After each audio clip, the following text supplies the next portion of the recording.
Good afternoon and welcome back to lecture 2 in our series of 4 lectures, which is your basic skills as a project manager.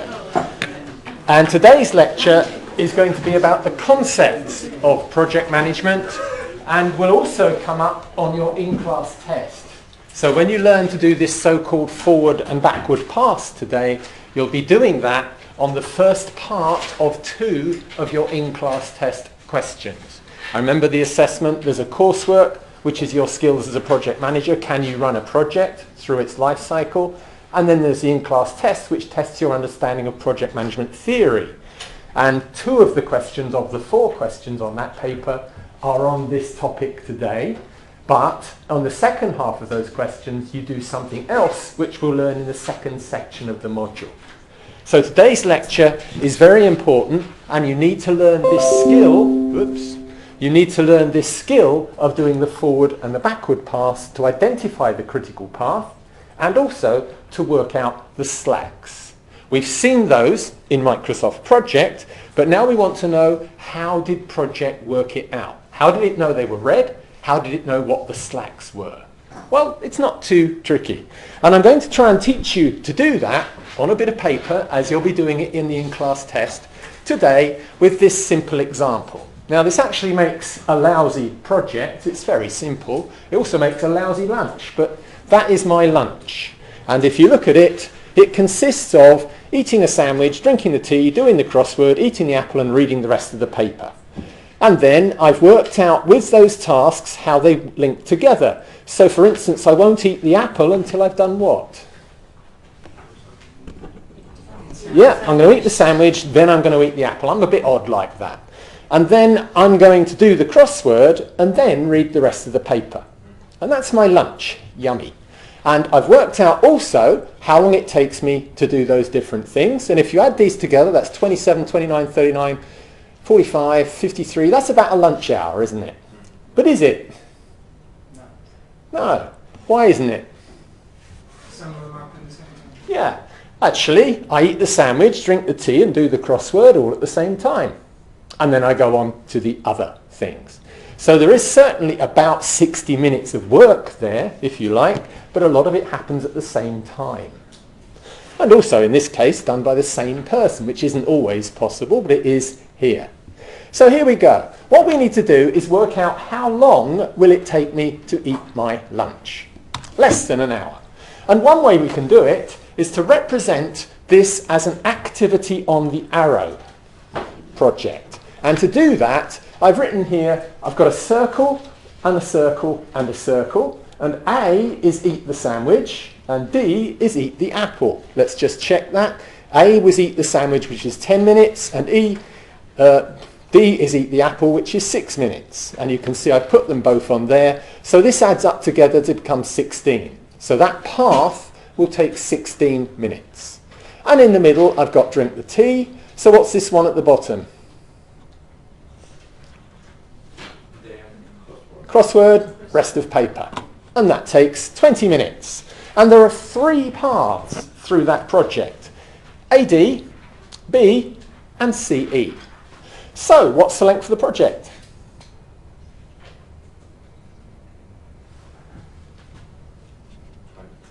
Yeah, because the bottom path takes 20 minutes, and that's the longest path through the project, and that determines what the critical path is. So this one only takes 16 minutes, 10 and 6 is 16. This one only takes 17 minutes, but this one takes 20 minutes. So my lunch hour is actually a 20-minute hour, if you see what I mean. And it's easy to do that, but a little bit tricky to spot with a bigger thing with more circles and arrows on it. And we will need a method of doing a forward and a backward pass to identify that critical path.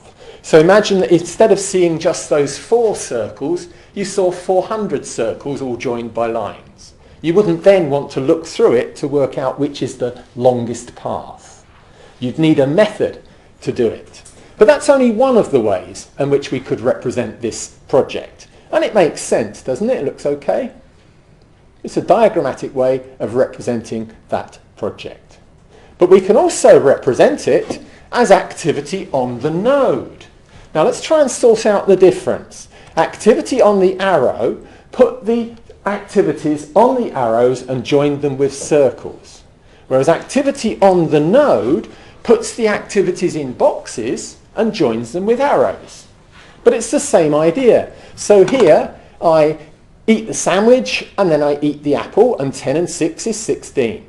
Here I drink the tea, which is 17, and down the bottom I do the crossword and read the rest of the paper. I can't remember what my lunch is. I do the crossword and read the rest of the paper. It's done. So, which is best? This way or this way? Or doesn't it make any difference? Do you think so? Okay.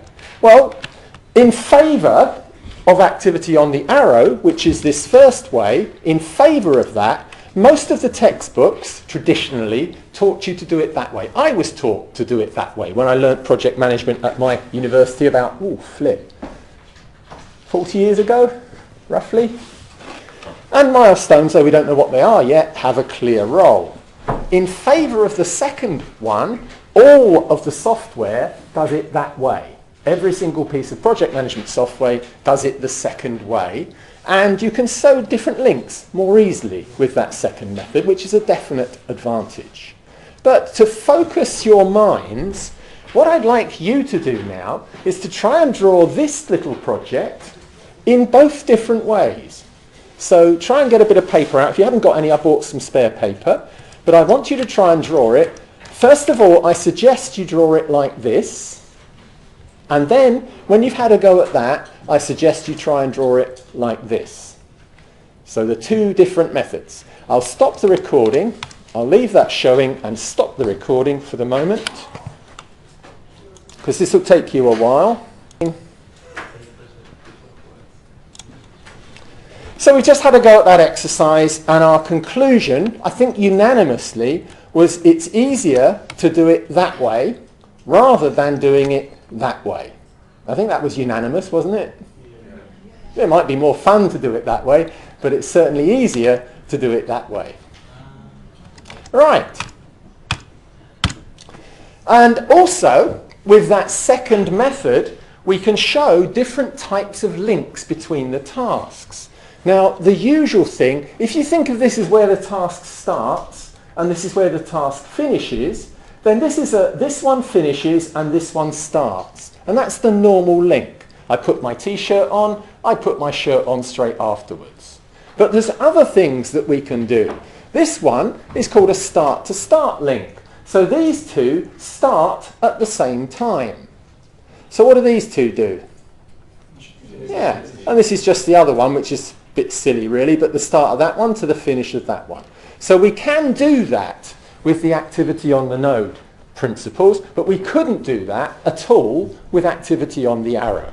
So if you do have a project where some things start together and some things finish together, then you couldn't use that first method anyway. You'd have to use the second method. And that's another advantage of that second method, activity on the node.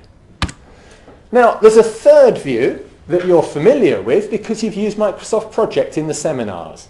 You remember you've seen this view? Yeah. But nobody ever draws network diagrams like that. It's too tedious. But the computer can do it for us. And there are some advantages to that. It tells us immediately how long the project takes, for example.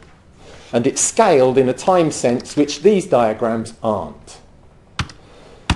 Now, I want you to have a go at a better one, a bigger one, a slightly more difficult one to draw, and I want you to do it not with the first method, but just using the second method. Can you draw me a little sketch of what this one looks like? Just a little tiny sketch, something like that. Let's see what you can do. I'll stop the recording again.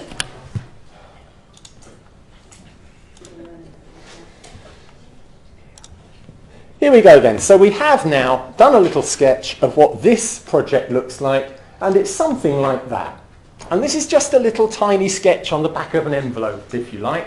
In the in-class test, it's a good idea to do a little tiny sketch before you do what we're going to do next.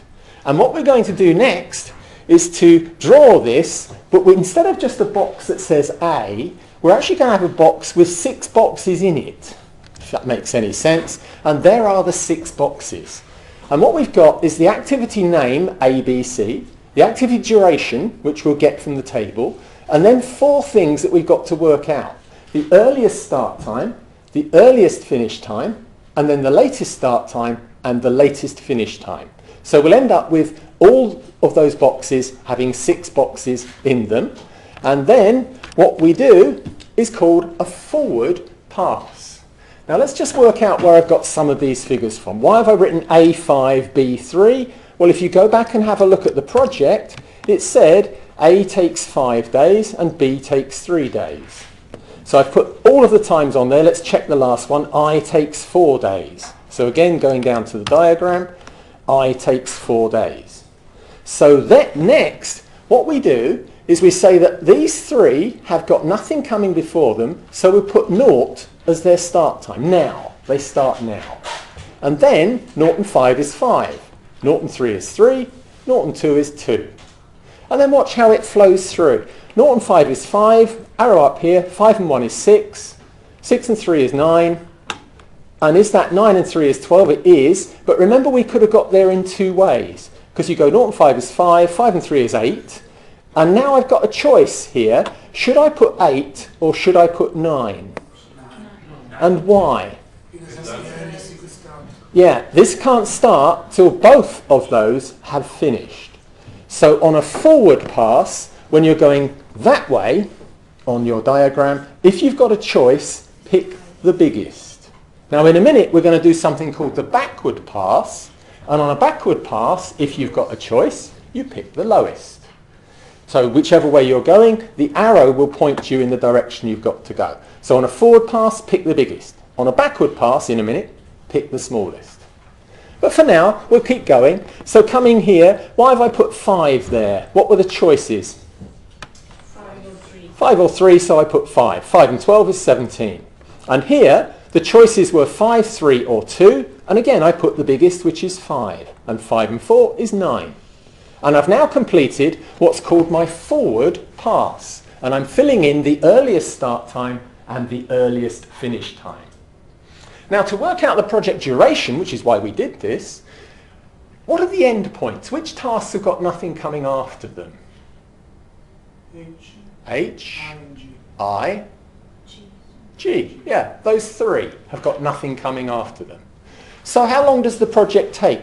Does it take 12 days, 17 days, or 9 days? 17. Yeah, the biggest of those numbers is going to be the critical time for this project. So the longest time through that project is 17 days. And the next step is to put the 17 here. But I don't only put it there, I put it here and here as well.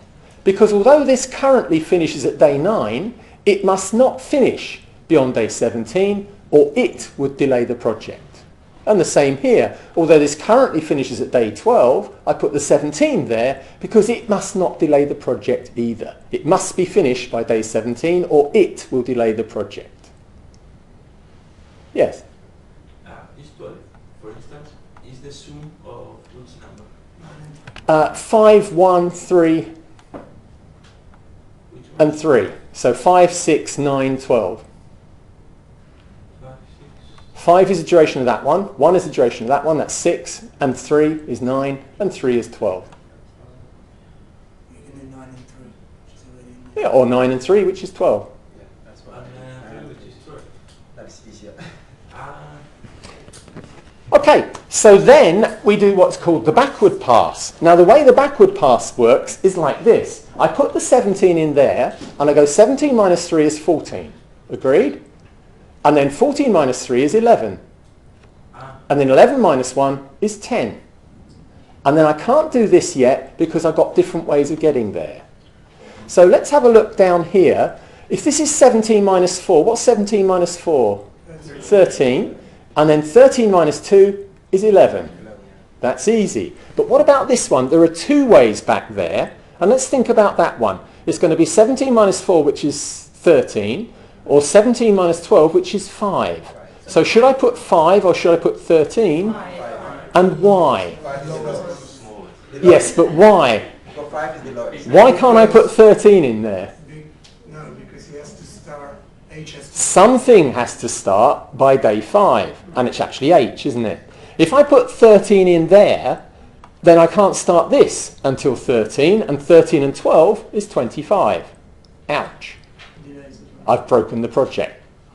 Yeah. So if there's a choice, I have to pick the smallest. So AH is the critical path then. AH is absolutely right. AH is the critical path. And there is the completed backward pass. And now, what makes AH the critical path is the fact that it's got a 0 slack. Because, can you see the top number and the bottom number are identical? Yeah? That means the earliest this could start would be day 0, and the latest it could start would be day 0. Whereas this one, the earliest it could start would be day 6, and the latest it could start would be day 11. So the difference between those two numbers, guess what it's called? Those little black lines in project, slack or float. It's called slack. The difference between these two numbers is the total slack for that task. Or is it for that task? Because notice that this has got a 5-day slack and this has got a 5-day slack. Does that mean I've got 10 days slack in total? No. That slack actually belongs to the path.